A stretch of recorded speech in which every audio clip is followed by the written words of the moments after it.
2023 Acura RDX, courtesy of Bobby Wright Hall Acura in Mechanicsburg, PA. For more information on their inventory, please feel free to check out the link in the description box below. And so today we're in this one because there is a brand new 2 years or 24,000 miles of complimentary maintenance, so that's a good start. But it's been quite a while since I've actually reviewed the RDX, and I'm an Acura fan. My first car was an Acura RSX back in the day. So ultimately in this video, we will be testing out and going over everything about this one, from acceleration to braking, steering feel, ride quality, sound system, exhaust clip, all that fun stuff. So having said all of that, what do you guys say? Let's just go ahead and jump right into it. And as always, let's start with pricing. And so as you can imagine, there are several different trim levels for the 2023 RDX. Of course, you got the base trim level starting at $41,550, technology for $44,200, A-Spec for $47,200, Advance, which actually is the one we have today, starting at $51,550, and lastly, the A-Spec Advance, that one is going to start at $53,550. By the way, that was all pricing for the front-wheel drive configuration. You can add all-wheel drive, of course. Super Handling all-wheel drive is the specific name for Acura's all-wheel drive system, but that is going to add $2,200 to any of those prices. But regardless of trim level that you go with, power plant on the RDX is going to be the same. Powering the beast is a 2-liter turbocharged inline 4-cylinder, putting out 272 horsepower at 6,500 RPM, 280 pound-feet of torque, coming in at 1,600 RPM. Again, power sent to front wheels or all wheels through a 10-speed automatic with paddle shifters. You guys know we will be testing out here in a little bit. 0 to 60 time coming in at approximately 6.2 seconds. That's dang impressive. With MPG numbers coming in at 22 in the city, 28 on the highway for the front-wheel drive, 21 city, 27 then on the highway for the all-wheel drive, taking premium unleaded fuel. So then before we do any kind of fun acceleration or paddle shifter test here in the RDX, I wanted to mention to you guys the drive modes. It's labeled dynamic mode. It's a circular dial located just up top of the shift buttons. And yes, there's no traditional gear shifter in Acuras for the most part. It's just the shift buttons, which you should be familiar with if you've owned an Acura before. But anyways, drive modes will include normal, comfort, sport, and snow, adjusting things like the shift points, throttle response, steering sensitivity, ambient lighting, engine sound, and suspension settings. That is a ton of adjustments, quite a bit more adjustments than I typically find on other manufacturers. So that's pretty cool. So anyways, now having got all of that out of the way, what do you guys say? Let's go ahead and find a straightaway. Let's put the paddle shifters here to the test. Let's see how quickly then they are going to react for us here. All right, so we are at a standstill here. We got it in sport driving mode. Let's do this paddle shifter test. Yo, baby. Quick. Actually quick. Yeah, they're nice. Honestly, with the 10-speed automatic, the paddle shifters are dang good. And I put it that way because if it was paired up with the CVT, it might not be as good, but dual clutch is usually the best. But with the 10-speed automatic, like I said, that was dang good. I like that. And by the way, to put it in full manual shift mode, I just pressed the D/S button, and that kind of gave me full control over the shifting there. Then to just take it out of that manual shift mode, just hit that button again, and now the car has full control yet again. So now, having said that, let's go ahead and find yet another straightaway. Let's put the acceleration here to the test, and let's see how quickly the RDX here can get us up to speed. 3, 2, 1, yo! Ah!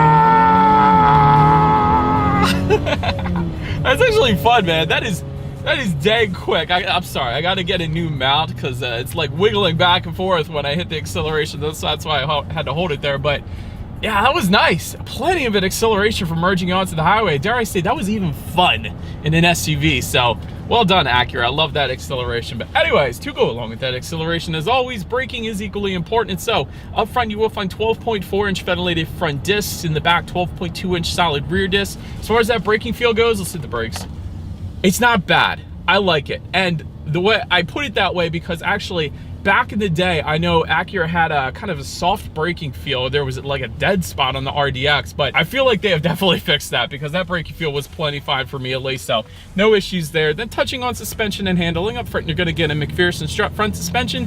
In the back, independent multi-link rear suspension, front and rear stabilizer bars. But if you go with one of the advanced trim levels like we have today, you're also going to get an adaptive damping suspension. So essentially what that is, it's going to monitor each shock absorber individually, not only giving you a smoother ride, but also tightening up the suspension during heavy cornering, really giving you the best of both worlds, so better handling as well. So that is always a suspension setup I like to recommend because you can notice the difference. If you drive enough cars, I'm telling you guys, you can notice it's a smoother ride. You can also notice the handling characteristics as well. So I'm a big fan of that, and that is what we have today. As far as ride quality goes, it's been perfectly fine on my short test drive. I will say I'm riding over some rocks right now, but it has been perfectly fine on my short little test drive here today, so I had to have no issues with that. First thing I noticed when I first hopped in this one was the steering feel, though. It's definitely weighted on the heavier side of things, which Acura tends to do, which I love. I'm a huge fan of the steering feel in this thing, so I was definitely liking that. As far as cabin noise goes, that's been perfectly fine in my short test drive here as well, and that may be due in part because every single trim level comes with an acoustic laminated front windshield, so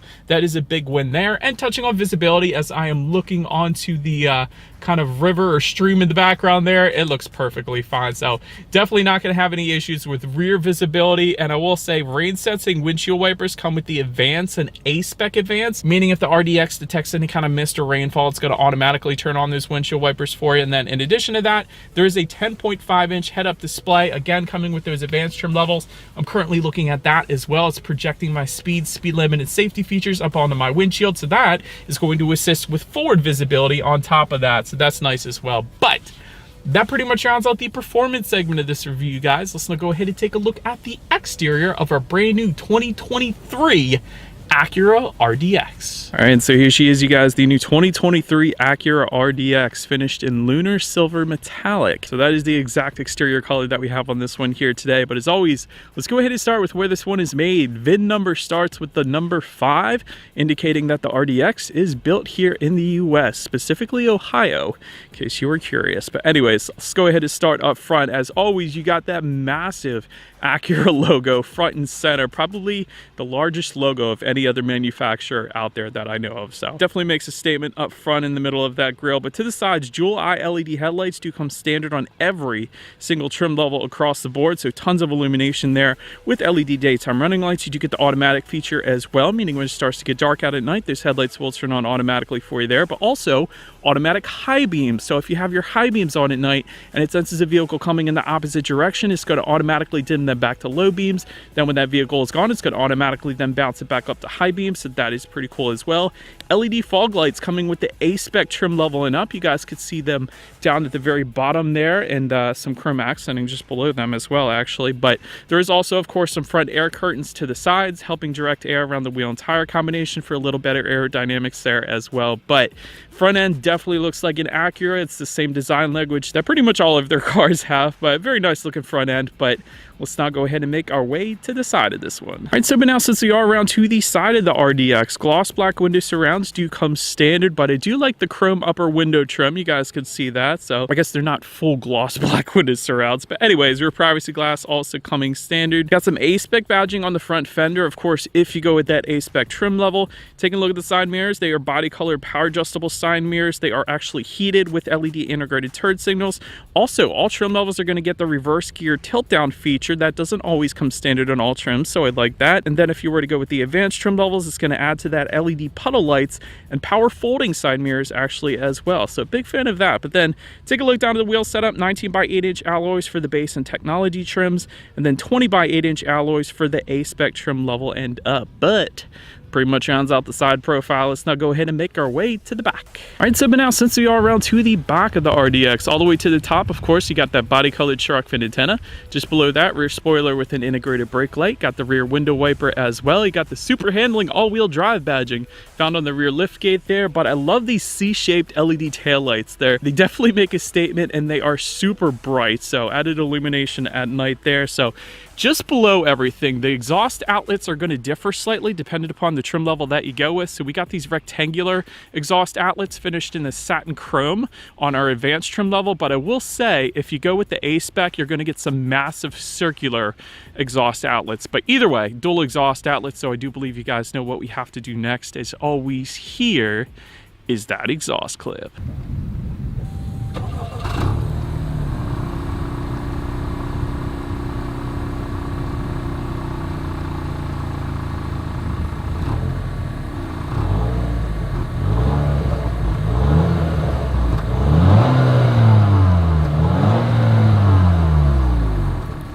Alright, so but now since we are around to the back of the RDX, when it comes to opening that rear tailgate, it is a power tailgate. We actually have a hands-free power tailgate on our advanced trim level here. But anyways, once opened up, cargo capacity comes in at 29.5 cubic feet. If that was not enough space, there actually are some levers in the cargo area. You just simply pull them. The rear seats are going to fold down, bumping that up to 58.9 cubic feet. And by the way, that is a 60-40 split, in case you were curious. There is some cargo lighting back there. Of course, there is a 12-volt power outlet. If you were to go with one of the advanced trim levels, there's some chrome plated tie down anchors as well, grocery bag hooks, and then if you were to lift up underneath of that cargo floor, you are going to find some in-floor storage, and actually a decent amount of in-floor storage, more than I typically see. So big fan of that. But then making our way up to the rear legroom, coming in at 38 inches even.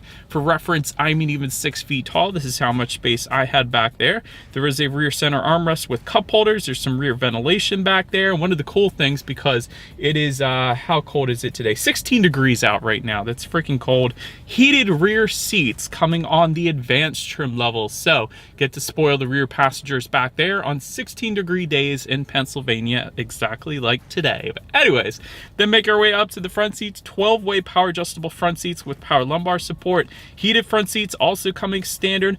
Ventilated front seats are going to come in the A-Spec trim level and up. You're going to get Milano premium leather for the technology and advanced trim levels, and actually a leather suede combination for the A-Spec trim, so that's pretty cool. And then 16-way power adjustable front seats with power thigh support and power side bolsters for those advanced trim levels. So did want to mention that as well. But overall, seating was actually plenty comfortable. I had absolutely no issues with seat comfort, and that may be due in part because they got vertical seams. A lot of car manufacturers will give you horizontal seams, giving you awkward pressure points, but with the vertical seams, you never get that. So incredibly comfortable seats, big fan there. So then taking a look at the steering wheel, it of course is tilt and telescoping. It is manually adjustable. It is leather wrapped for all trim levels across the board, but if you were to go with those A-Spec trim levels, you're going to get a flat bottom and then heated steering wheel coming with the A-Spec Advanced and regular Advanced trim level like we have today. So it's going to be a little button located on the left side of the steering wheel.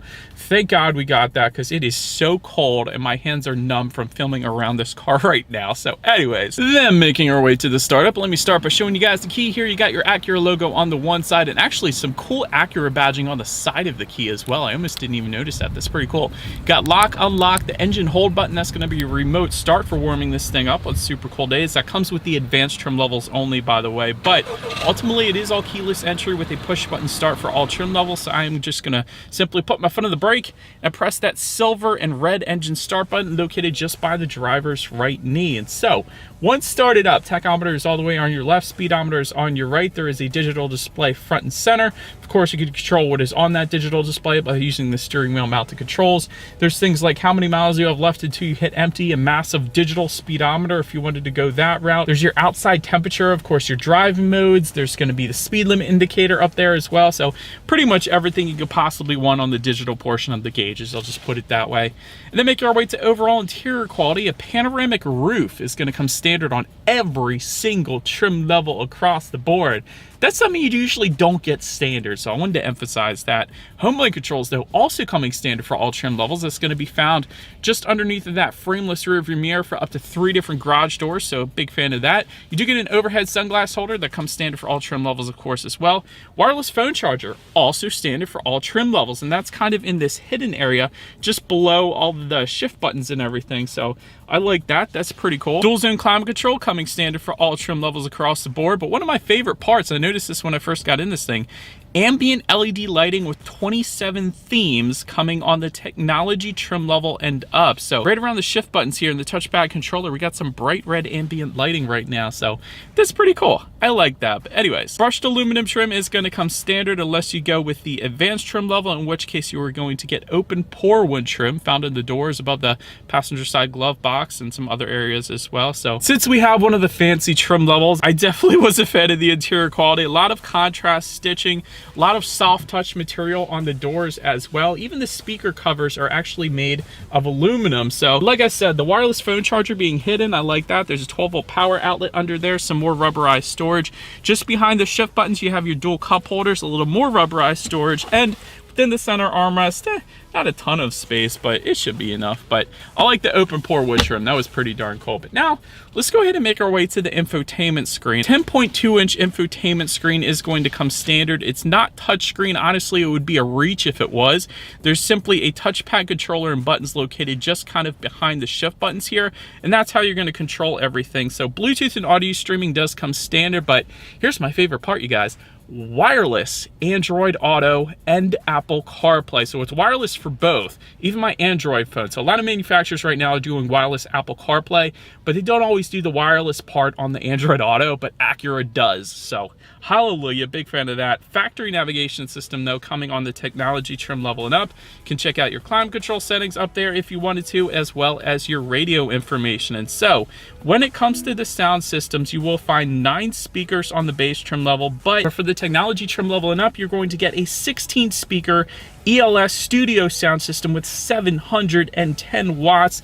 Recently listened to that sound system in the Integra and I absolutely fell in love with it. So I am curious what it's going to sound like here in our RDX. So having said that, what do you guys say? Let's go ahead and turn on the radio, see what we got playing today, and let's test out our ELS studio sound system that we have with us here today. Freaking love it. All right, I'm just gonna say this right now. Forget Bowers & Wilkins. I have said that's been my favorite sound system for the longest time in the Volvo S90. ELS Studio has now become my favorite sound system right now, the way they currently have it, both in the Integra and this RDX I am currently in. That sound system was incredible for 710 watts especially. I mean, I've tested 1900 watt sound system. That's the Bowers & Wilkins in the Volvo S90, but this is incredible. The Integra is incredible. About to drive the MDX now. I'm sure that'll be incredible as well. But ELS Studio has now taken the #1 sound system for me than any other brand out there, than Harman Kardon, than Bowers & Wilkins, than Mark Levinson, all of them. This is incredible. That sound system was breathtaking. Anyways, I keep rambling. Last thing I wanted to mention you guys on the infotainment screen, of course, is when you do put the RDX in reverse, you simply just press down on that R button for one, but that is going to give you a rear view camera coming standard across the board. You're also going to get a surround view monitor if you go with one of the advanced trim levels, which is always is going to lead us into safety. And so to start, IIHS Top Safety Pick Plus, which is the very highest designation given by IIHS, so pretty much says it all right there. Front side curtain airbags do come standard. Driver and passenger knee airbags as well. In the back, you're going to have latch, aka lower anchors tethers to children for the rear car seats. Rear child door locks, tire pressure monitoring system, but also coming standard what Acura calls Acura Watch. That's their safety suite, of course. That includes collision mitigation braking system, adaptive cruise control, lane keep assist, road departure mitigation system, forward collision warning, lane departure warning, traffic sign recognition, and a blind spot monitoring system with rear cross traffic alert. And then if you were to go with the technology package and up, you're gonna get front and rear parking sensors. And so, when it comes to my final thoughts, that sound system blows everything out of the water. So the best sound system available right now, in my personal opinion, of course. After driving 700 cars though, also love the massive exhaust outlets, at least if you go with the A spec. These exhaust outlets are okay, but they're circular exhaust outlets. I'll see if I can get a shot for you guys, but they're just brilliant. Great handling in this thing as well. I will say that the steering feel is quite nice. Not as nice as the Integra, but still